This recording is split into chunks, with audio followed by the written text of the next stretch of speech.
아멘. 네, 오늘 회복된 형제 우애, 이런 제목이죠. 야곱과 에서가 육신적으로 무슨 다툼을 했습니까? 사실 근본적으로 따져보면 육신적으로 다툼을 하지 않았어요. 하나의 영적인 싸움이었습니다. 그 속에는 눈에 보이지 않는 영적인 싸움이 있었습니다. 말씀을 들었던 것처럼 이 하나님의 역사의 흐름, 이것은 어마어마하게 중요하죠. 오늘 여러분들이 혹 여러분의 가정에서, 더 크게 말하면 가게에서 내가 처음으로 예수 믿었습니까? 대단히 중요한 것입니다. 어마어마한 중요한 위치에 들어선 거예요.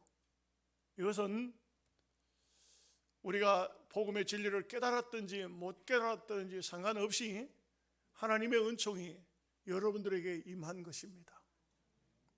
이 하나님의 귀한 은총을 받았으면 그 다음에는 이제는 하나님의 뜻이 무엇인가 찾으면 돼요. 이 하나님의 뜻을 찾고 하나님 말씀, 하나님이 주시는 계시에 순종해 살면 되는데, 내가 그 욕심을 이루려고 하면은 문제가 옵니다. 언제든지 그래요. 인간적인 욕심을 이루려고 하면 안 돼요. 새벽 시간으로 고린도 전서를 배우는데, 이제 고린도 전서 마지막 장에 넘어갑니다. 이제 15장 끝부분이고 16장에 넘어갑니다. 이 고린도 교회가 정말 하나님께서 그 시대에 그 고린도라는 도시에 그 엄청나게 문제를 많이 가지고 있는 도시거든요. 그 도시가 말씀을 드린 것처럼 우상의 정각이 4개나 있는, 그것도 굉장한 우상의 정각이 있었습니다. 아마 우리나라로 따질 것 같으면 절간이 4개가 그 도시 안에 있었다. 산속에 있는 게 아니고 절간이 바로 도시에 있었다. 이 큰 사찰, 이 한 도시에 4개가 있는 데가 있을까요? 없죠. 뭐 큰 도시에 가면은, 아니 큰 사찰들이 있습니다만 도시를 피해서 있습니다. 대부분. 물론 뭐 서울 시내 안에도 있고 부산이나 대구도 있습니다만, 근데 이 고린도라는 도시는 거의 막 어떻게 보면은 도시 자체가 우상화되어 있는 그런 도시입니다. 이런 우상화되어 있는 도시이기 때문에 이 사람들이 습관적으로 죄를 범하고 습관적으로 악한 행동을 하는 겁니다. 그리고 자기네들은 전혀 죄인 줄 모르지만 이 우상의 정각에 스스럼 없이 드나들고 하는데, 거기에는 그 윤리적으로 상당히 얘기하기가 참 부끄러울 정도로 그 안에 여인들과 음란한 행동을 계속적으로 죄를 짓는 그런 도시가 바로 고린도 도시입니다. 그러니까 이렇게 우상의 정각에 들락거리고 또 우상의 재물을 먹고 우상을 섬기는 여인들하고 이런 신접한 여인들하고 살다가 보니까 이 윤리적으로 얼마나 타락되냐면, 그 당시에 유행어가 사람이 좀 행편없는 사람을 보면 저 사람 꼭 고린도 사람 같다, 이렇게 말을 할 정도로, 제가 그거 더 설명 안 해도 되죠. 그럴 정도로 이 고린도가 음란하고 부패하고 행편없는 도시였기 때문에 바울이 로마서에 보면 이런 말씀을 했어요. 죄 많은 곳에 은혜가 많도다. 그렇기 때문에 그 고린도 교회에 하나님께서 성령의 은사를 정말 다른 도시, 어느 다른 교회에서 얻을 수 없을 정도의 은사가 임했다 이거죠. 큰 은사가 임했어요. 이런 은사가 임했을 때 문제는 그 은사를 받은 사람이, 하나님의 은사가 여러 가지가 많습니다. 각양각색의 은사가 다 있어요. 근데 그 은사가 임한 사람이 있는 반면에 속에, 고린도서에 보면 속이는 사람들이 있다 이거죠. 속이는 사람들, 하지 말아야 될 행동을 하는 사람들이 있다 이거죠. 오늘 우리 교회로 따지면 가짜 예언하는 사람, 가짜 방언하는 사람, 가짜 통역하는 사람, 가짜들이 있었다 이 말이죠. 이것이 상당히 문제가 됐죠.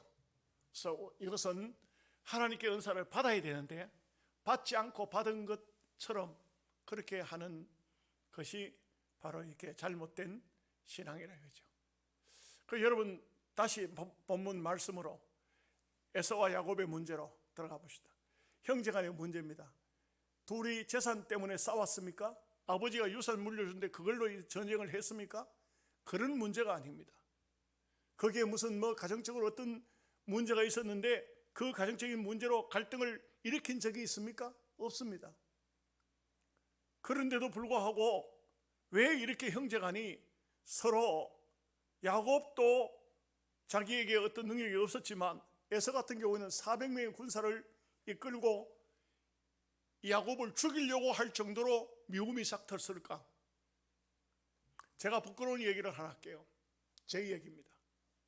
저는 초등학교 다닐 때에 몸이 몹시 약했습니다. 근데 어느 날 몸이 너무 아파서 학교를 못 갔습니다. 근데 저보다가 10살 많은 형님이 있어요. 보통 2살, 3살 터울 아닙니까? 그죠? 근데 10살 많은 형님이 있어요. 도시에, 소위 시골에서 그 당시만 해도 도시에 나가서 뭐 특별하게 할 일이 없어요. 도시에 오임 나간다. 집에서 도망을 가죠. 오임 나가가지고 도시에 나가봤자 노동판에 노동일 하는 겁니다.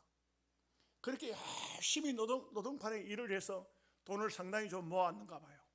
그래 모았는데 이 돈을 가방에다 넣어가지고 시골에 어디 그 가방을 갖다 제대로 채워놓을 장소도 없잖아요. 저의 새어머니가 새로 재혼하면서 들어오면서 재봉틀을 가져왔어요. 재봉틀이 이게 아주 시골에는 인기가 보통 인기가 아니에요. 그 재봉틀을 갖다 놓고 옷을 박으면 대구에서 한복집을 하던 사람이니까, 그러니까 이거 두루룩 박으면 옷을 만들어내기도 하고 떨어진 걸 기워내기도 하는 그 재봉틀이 있어요. 그 제가 얼마나 몸이 안 좋았느냐면 거기 누워서 정신이 오락가락할 정도로 정신이 없는데 형님이 온 거예요. 가방을 재봉틀 위에다 딱 올려놓고 나갔어요. 조금 있다니까 동네 나간 거예요. 동네 나갔는데 한참 있다니까 동네에 형님의 여자친구쯤 되는 사람이 와서 방문을 열고, 야, 너는 왜 학교 안 갔냐? 너 형님은 어디 갔냐? 하고 서가지고 한참 얘기를 했어요. 그리고 나는 관심도 쓰지 않았죠. 돌아갔어요. 문제는 다음 날입니다. 학교에 갔다 오는데 저희 형님이 버드나무 막대기를 이만한 것을 한 움큼 쥐고 길 중간에서 기다리고 있습니다. 그래서 학교 친구들하고 오는데 저를 딱 잡았어요. 그리고 시골 이렇게 도랑길 있잖아요. 도랑길 글로 저를 데리고 들어가서 그래가지고는 거기서 무조건 옷을 벗기고, 그리고는 막대기로 먼저 매질부터 하는 겁니다. 돈을 내놓으라게.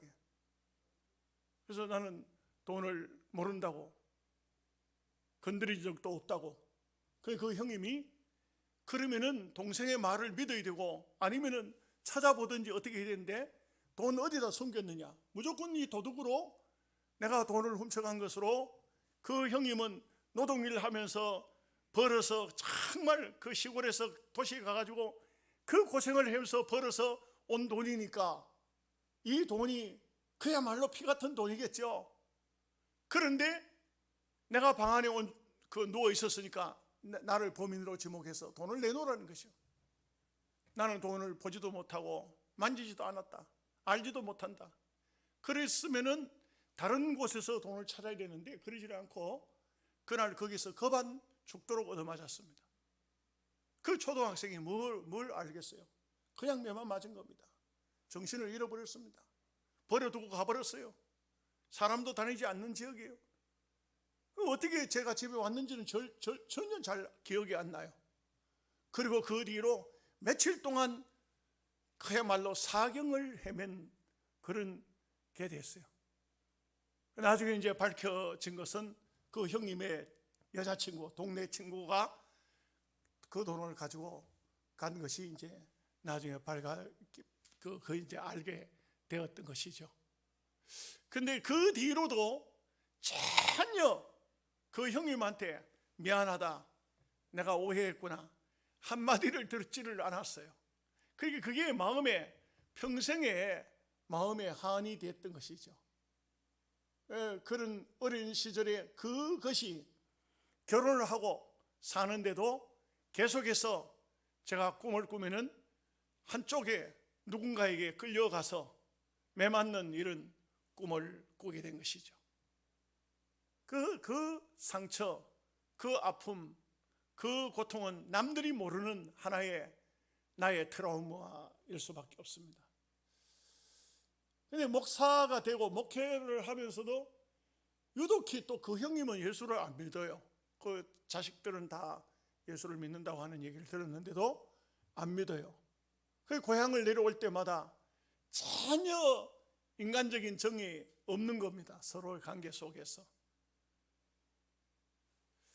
세월이 많이 흘렀어요. 흐르고 난 다음에 어느 날 제가 그 형님한테 한번 얘기를 털어놔야 되겠다, 내 아픔을 이야기를 해야 되겠다 했는데 그 형님을 본 순간 제가 모든 것을 접었어요. 오랜 세월을 안 보다가 거의 제가 피했고 거의 안 만나려고 했지만 형님을 여기서 조카들이 결혼한다고 할 때에 집사람하고 서울로 올라가면서 이번에는 형님 집에 가서 한번 다 털어내놓고 하면 형제간에 잘못된 지난 과거에 대한 것을 얘기를 해야 되겠다 이렇게 생각하고 올라갔는데 막상 올라가서 보고 마음에 다 접었어요.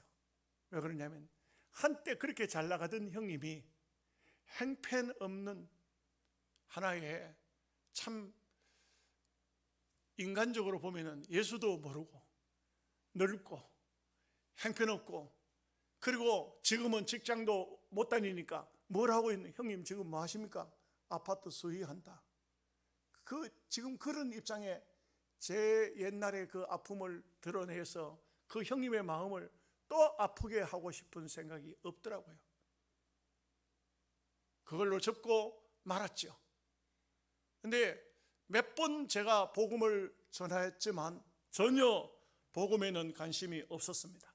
그러니까 이 사람마다 참 우리가 이 땅 위에 사는 동안에 살다가 보면 옛날 어릴 적에 저와 같은 그런 참 아픔을 당한 트라우마, 형제간에 생긴 모든 일들, 이런 것들은 참 많죠.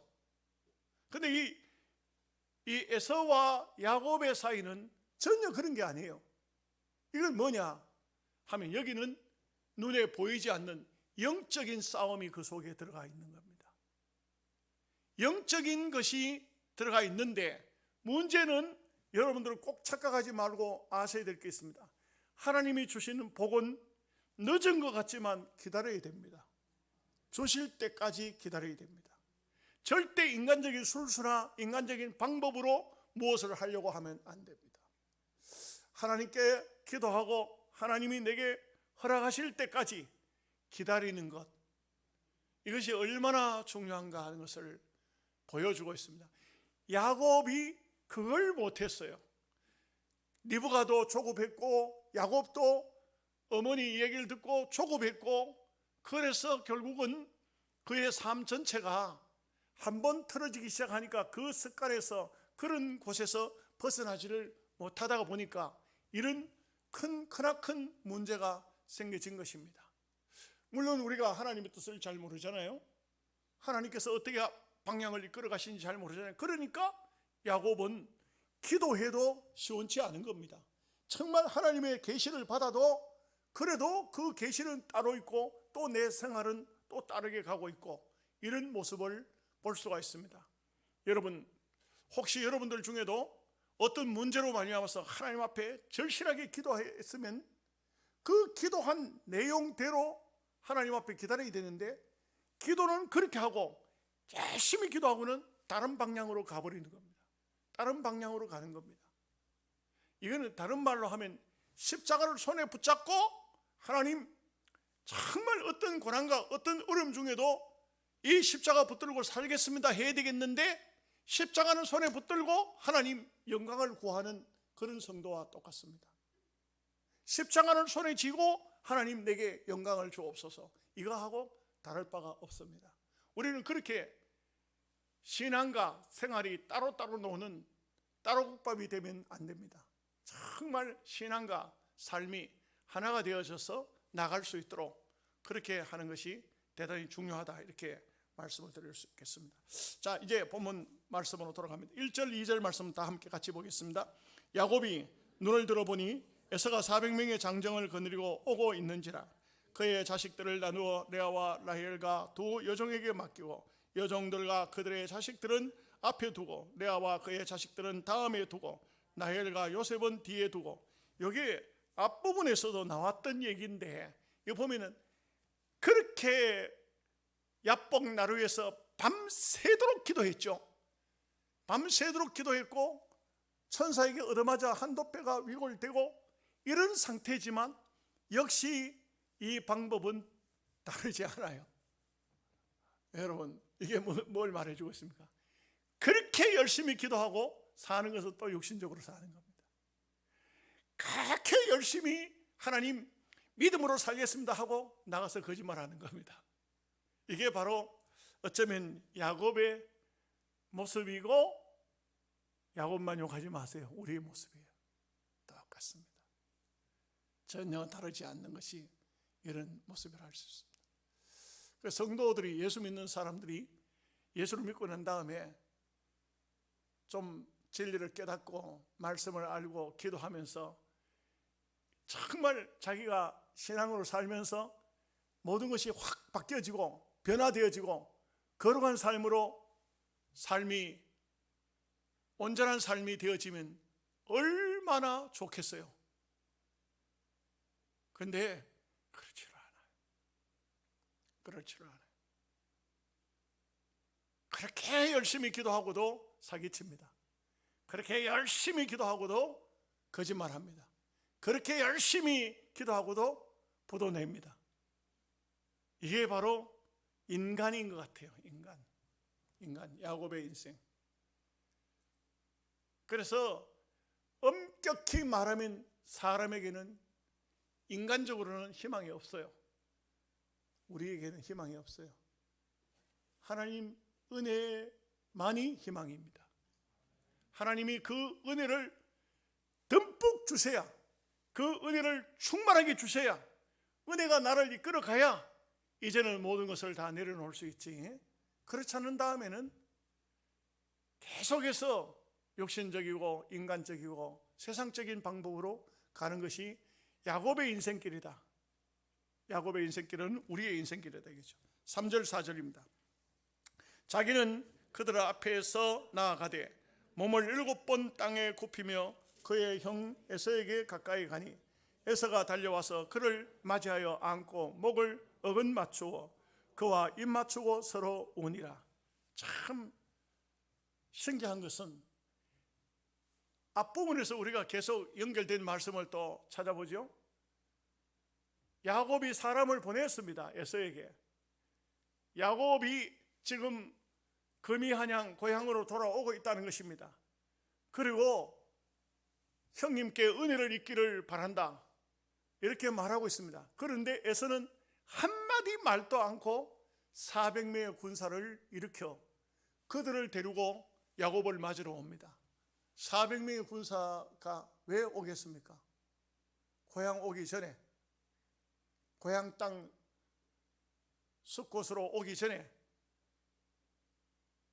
내가 너를 처단하겠다, 이것이죠. 그러니까 야곱의 생각은 내가 이렇게 하면 형님께 은혜를 잊겠다 했지만 에서의 생각은 전혀 다릅니다.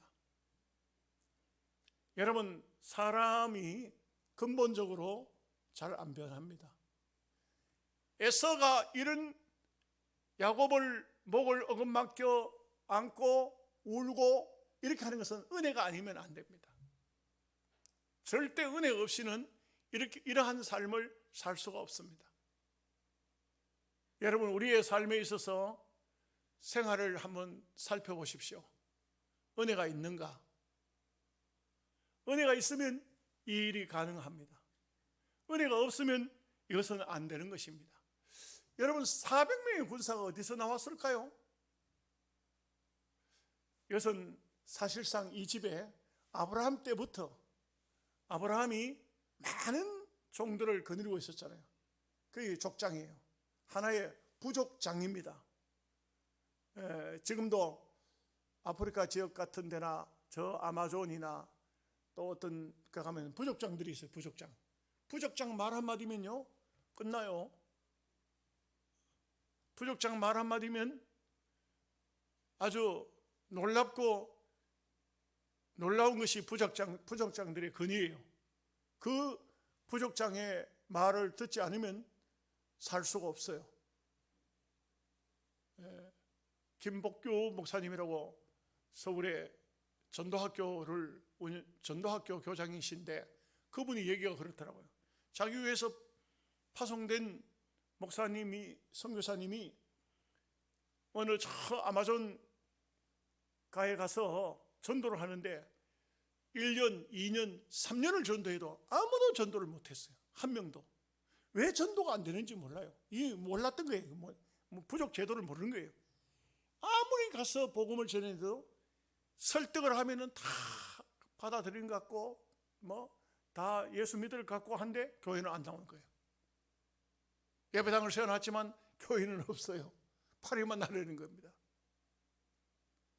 그러니 이분이 3년 만에 이제는 한국으로 돌아오겠다고 편지를 쓰고, 그리고 마지막으로 그 동네를 돈다고 도는데 아주 체격이 큰 뚱뚱한 한 사람이 흔들 의자에 앉아서 반바지를 입고 있는데 다리 한쪽이 그냥 아주 심한 어떤 해충한테 물려가지고 통통 부어 있더라고요. 병원도 많지를 않지만 또 병원도 나가는 것도 쉽지도 않고, 근데 그 분에게 이 선교사는 기본적으로 그런 것은 다 이제 선교 훈련을 받았거든요. 치료하는 방법을. 그리고 그분한테 가가지고 내가 당신의 다리를 치료해 주면 되겠느냐고. 그러니까 그 사람이 누구냐고. 그래서 선교사라고. 그럼 해보라고. 그러니까 이 사람이 다리를 치료를 하는데 보니까 이게 몇 가지 이제 그 치료하는 것을 이제 약품을 가지고 갔겠죠. 눌리니까 막 죽는다고 과음을 치면서 안 된다, 아프다. 속에는 막 이렇게 눌려 보니까 속에는 다리에 퉁퉁 부었는데 속에는 고름이 잔뜩 들었는데 이걸 짜내야 무슨 약을 바르고 어떻게 하지? 할 수가 없는 거예요.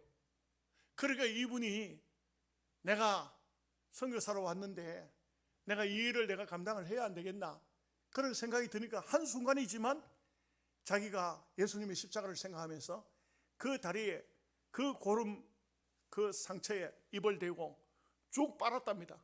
빨았더니 피고름이 한 입 가득이 들어오더라는 거예요. 옆에 깡통이 있으니까 거기에 뱉어놓고 다시 또 빨고 거기에 뱉어놓고 이렇게 하니까 그 퉁퉁 부어가지고 속에 고름이 잔뜩 들었던 것이 거기 고름이 빠져나가더라고요. 그 다음에 약을 바르고 붕대로 감아주고 그리고 항생제를 주고 내일 다시 오겠다고. 그랬더니 그분이 고맙다고 그 다음날 가서 또 다시 치료를 해주고, 며칠 치료를 하니까 다리를, 이 선교사 입장에서 보니까 다리를 잘라야 될 것 같은 그런 느낌이었는데 며칠 치료를 하니까 그 고름이 쑥 다 빠져나오고 상처가 치료가 되고, 그리고는 제대로 상처가 다 암으로 붙었는데, 정작 웃기는 것은 선교사가 이 사람을 전도를 못해요. 전도해도 지금까지 한 번도 안 됐으니까 너무 마음이 무너지고 낙심되었으니까 이제는 그 전도를 해가지고 이 사람 교회 나오면 오히려 골치 아플 것 같아. 한국으로 못 돌아갈 것 같아. 그러니까 전도를 안 했어요. 근데 이제 이렇게 치료를 하면서 많이 이제 말을 주고받을 거 아닙니까? 어디서 왔느냐? 한국에서 왔다. 그게 어디냐면 남양군도니까요. 그 한국에서 왔다. 그 다음에 당신은 어떤 사람이냐? 이렇게 이렇게 얘기를 했는데 그 교회는 어디 있느냐? 이런 얘기 다 얘기를 받았는데 이제 마지막 주일날 예배를 드리고 이제 다음 날 이제 한국으로 가야 돼요. 교회에 오니까 사람이 예배당에 꽉 찼는 거예요. 이게 왜 어떻게 된 거냐? 이거 어떻게 된 거냐? 그래가지고 예배당 안에 딱 들어오니까 그 사람이 정장을 딱 하고 앞자리에 와 앉아 있는 거예요. 그러더니만 마치 장로가 제일 교인들 앞자리에 앉아 있다가 목사가 들어오면 일어서 가지고 목사님 오십니까? 인사하듯이 이 사람이 딱 인사를 하는 거예요. 어떻게 된 겁니까? 내가 이 마을의 추장입니다. 그래서 동네 사람들에게 다 오늘부터 예수를 안 믿는 사람은 우리 동네에 못 산다. 추방하겠다. 그러니까 다 주일날 교회로 다 나오라. 이래가지고 하는 말이, 추장이 하는 말이, 출타한 사람 외에는 다 나왔습니다. 다 나왔더라는 거죠. 나는 그 전도학교 김복교 목사님 얘기를 들으면서 이게 우리하고 문화가 좀 다르죠. 네. 그런 족장들, 추장, 이것이 얼마나 참 귀한 그런 역할을 하는가. 여기 보면 아브라함이 부족장이었어요. 여러분 그렇게 생각하면 돼요. 이 사람들이, 수많은 사람이 그 주변에 살고 있었지만 이 사람들은 아브라함이 말 한마디면 다 들어요. 전부 318명이 칼을 차고 소돔 고모라 성의 사람들이 그 신할 사람들에게 잡혀간 것을 따라가서 밤에 기습해서 다 도로 찾아오는 그 사람들이 결국은 이삭에게 그리고 에서에게 연결이 돼서 이렇게 400명의 군사가 있었다 이 말이에요. 무슨 말인지 아시겠어요? 이런 사람들이 칼을 차라 했을 때는 에서는 야곱, 너에게 속한 자 한 명도 살려두지 아니하리라, 이런 마음이었는데 여러분 보십시오. 얼마나 놀라운 역사가 나타나 버린 것입니까? 뭘 안해주고 있죠? 하나님께서 하게 하시면 되는 겁니다. 5절에서 7절까지 에서가 눈을 들어 여인들과 자식들을 보고 묻되 너와 함께한 이들은 누구냐? 야곱이 이르되 하나님이 주의 종에게 은혜로 주신 자식들이니이다. 그때에 여종들이 그의 자식들과 더불어 나와 절하고 레아도 그의 자식들과 더불어 나와 절하고 그 후에 요셉이 라헬과 더불어 나와 절하니 에서가 또 이르되 내가 만난 바, 8절 말씀 같이 읽습니다. 내가 만난 바 이 모든 때는 무슨 까닭이냐? 야곱이 이르되 내 주께 은혜를 입으려 함이니이다. 참 보면은 사실 야곱이 계획을 잘 짜가지고 이 위기에서 벗어났느냐? 자식들을 앞에 다 내보내니까 긍휼함을 입어서 이 위기에서 벗어났느냐? 아니죠. 앞에서 본 것처럼 하나님이 야복강에서 기도하는 야곱에게 네 이름을 야곱이라 하지 마라, 야곱이라 하지 마라, 너희 이름을 이스라엘이라 하라. 이스라엘은요 두 가지예요. 네가 앞으로 이름을 이스라엘이라 하겠는데, 이스라엘이라는 이 말의 뜻은 하나님과 겨루어 이겼다. 밤새도록 싸웠는데 하나님이 아주 못 견딜 정도로 이 야곱에게 아버지와 아들의 싸움 같아요. 여러분, 아들을 이기는 아버지 있습니까? 못 이겨요. 저도 남한테 잘 안 지는 성격인데 아들한테는 못 이겨.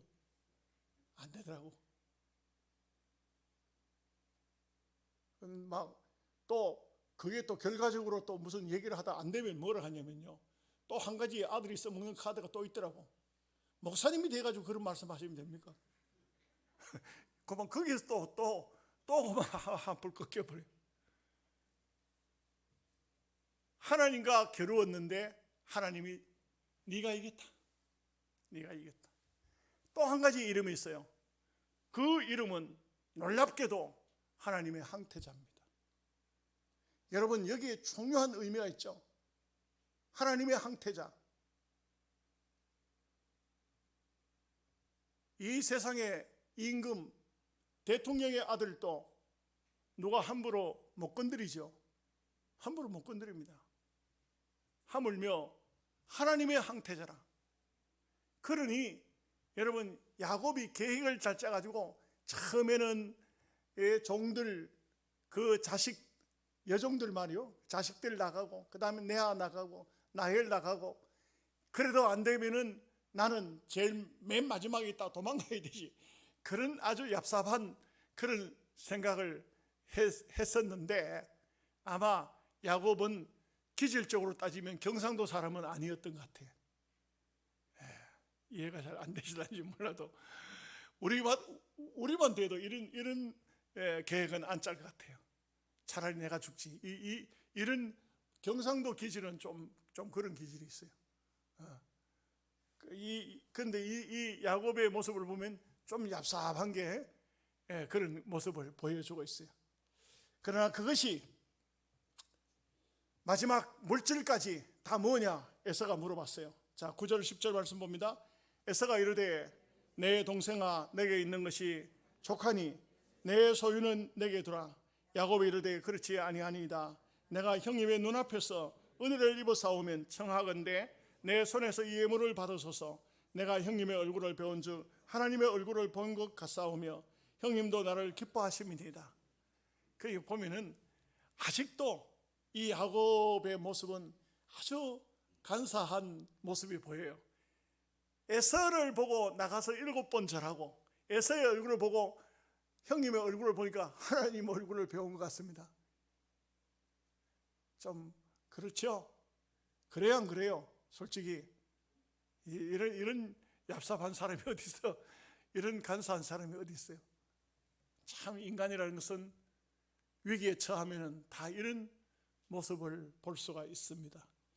그러나 분명한 사실은 하나님이 야곱을 보호하고 계시고 하나님이 구속의 역사를 이루고 계시는 것입니다.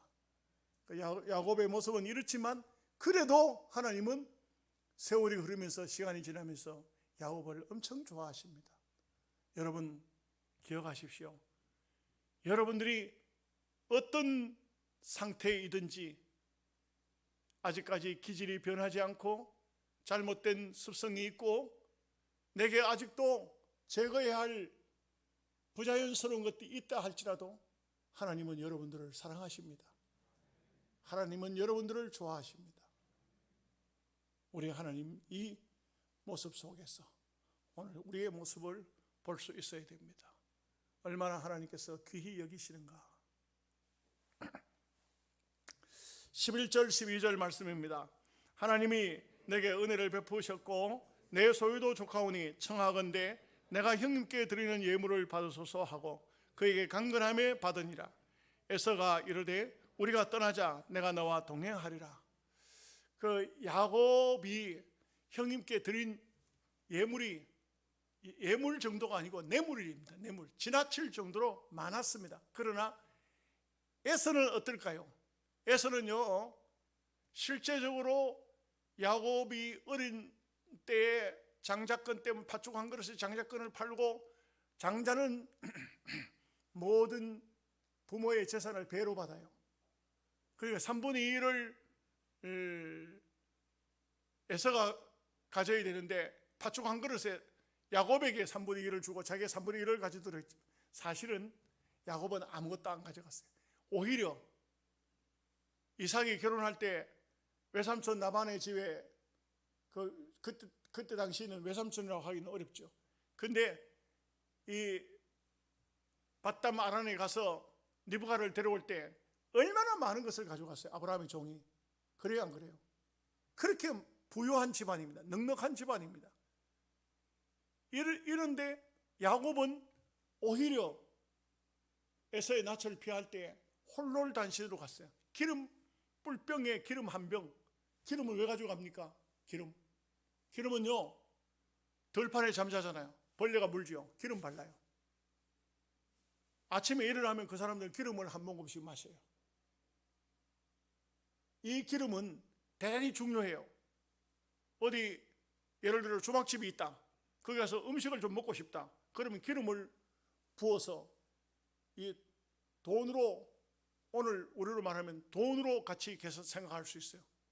기름은요 상처에 바르고 벌레가 물면 바르고 먹기도 하고, 이 기름은 굉장히 중요해요. 그래서 뿔병에 기름 한 병 채워가지고 갔는데 이 루스 광야에서 하늘의 천사를 보고는 야곱이 그거 다 부어버렸잖아요. 다 부어버렸어요. 없어요. 빈손으로 떠난 거예요. 그랬던 야곱이기 때문에 에서는 야곱이 아버지 재산을 한 푼도 가져가지 않았다는 것을 다 알아요. 그리고 지금 이미 야곱과 에서는 재산 얘기를 그럴 때가 아니에요. 이 이삭이 가지고 있는, 아브라함이 가졌던 그 거대한 재산을 그냥 에서가 가지고 있다고요.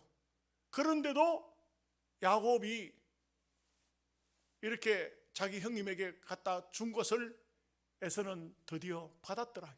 이거는 야곱의 입장에서 보면 피 같은 재산이지만 에서의 입장에서 보면 일부분일 수밖에 없어요.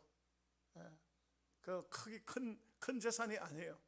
그러나 여기서 이 재산을 받고 그리고 서로 화해가 되어지고 하는 이런 모든 것은 하나님이 하게 하고 계신다. 이것을 알아야 됩니다. 13절 14절 말씀입니다. 야곱이 그에게 이르되 내 주도 아시거니와 자식들은 연약하고 내게 있는 양떼와 소가 새끼를 데리고 있은즉 하루만 지나치게 몰면 모든 떼가 죽으리니 청하건대 내 주는 종보다 앞서 가소서.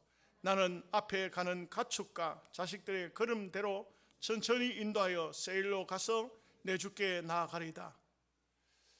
여기에는 야곱의 술수가 또 들어있어요. 이렇게 세일로 가겠다 하고는 숫곳으로 빠졌죠.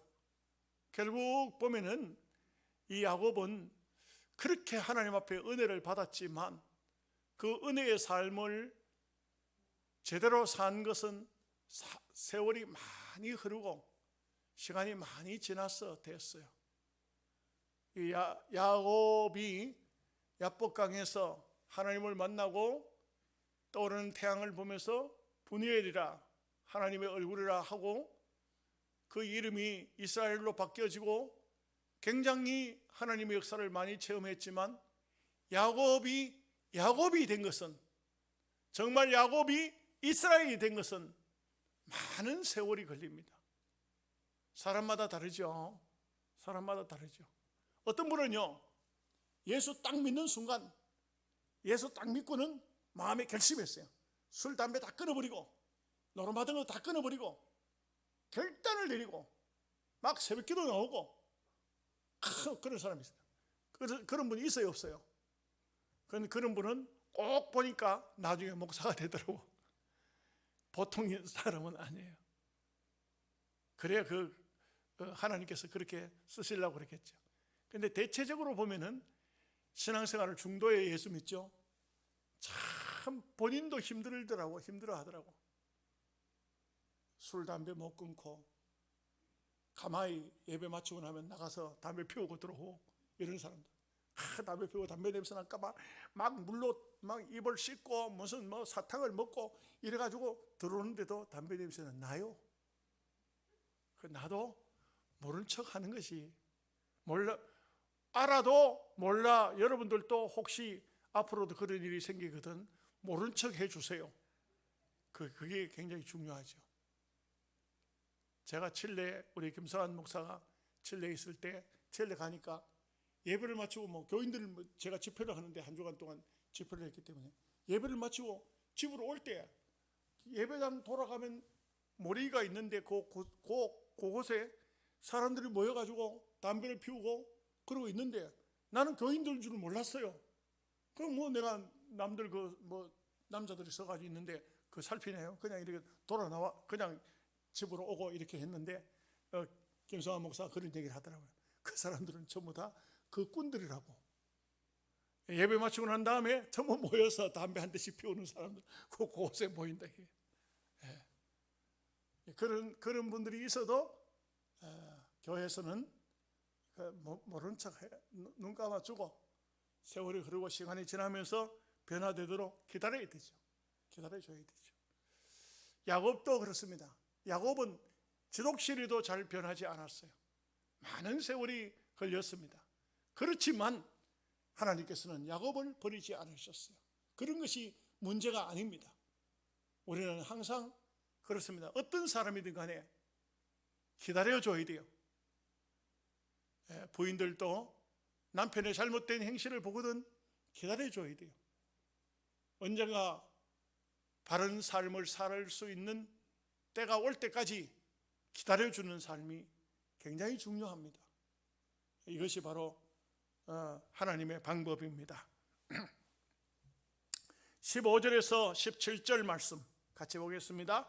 에서가 이르되 내가 내 종 몇 사람을 내게 머물게 하리라. 야곱이 이르되 어찌하여 그리하리이까. 나로 내 주께 은혜를 얻게 하소서 하며 이날에 에서는 세일로 돌아가고 야곱은 숫곳에 이르러 자기를 위하여 집을 짓고 그의 가축을 위하여 우리간을 지었으므로 그 땅 이름을 숫곳이라 불렀더라. 그 결국 여기 있어요. 앞에 에서가 같이 가겠다. 내가 에서가 야곱을 만나러 올 때는 죽이려고 왔지만 이제는 이제 에서가 야곱을 숫곳으로 가자. 내가 너 앞에서 모든 어떤 잘못된 사람들 나타나면 다 정리해 주겠다. 이렇게 했지만 야곱이 아이고 형님 그러면 안 됩니다. 군사들하고 같이 가다 보면 군사들이 암만 천천히 간다 해도 양떼들은 어린 새끼들도 있고 빨리 가다 보면 잘못하면 다 죽을 수도 있습니다. 이렇게 했던 그 본심이 여기 나타났어요. 여기 세겜으로 가버렸어요. 세겜은 말 그대로 세상입니다. 세상으로 가버렸어요. 이것이 이 모습이지만 나중에 이 세겜에서 큰 문제가 일어나요. 큰 문제가 일어납니다. 그럴 때 야곱이 드디어 하나님의 음성을 듣고 베델로 올라가요. 베델이라는 것은 야곱이 지은 이름이죠. 루스 강야입니다만 그곳으로 올라갑니다. 그것은 결국 인간적으로 갔던 모든 것은 다 돌이켜야 돼요. 그것은 하나님 뜻이 아닌 것은 결국 바로 잡을 수밖에 없습니다. 자, 18절 19절 말씀 보겠습니다. 야곱이 밧담 아람에서부터 평안히 가나안 땅 세겜 성읍에 이르러 그 성읍 앞에 장막을 치고 그가 장막을 친 밭을 세겜의 아버지 하몰의 아들들의 손에서 벳크시타에 샀으며 거기에 제단을 쌓고 그 이름을 엘렐로헤 이스라엘이라 불렀더라. 그래서 드디어 세겜 지방에 갔는데 세겜은 야곱이 머물 장소가 아니에요. 나중에 보면 이 세겜에 대한 얘기가 또 나옵니다. 그때 말씀을 드리도록 하죠. 기도하겠습니다. 하나님 아버지 감사합니다.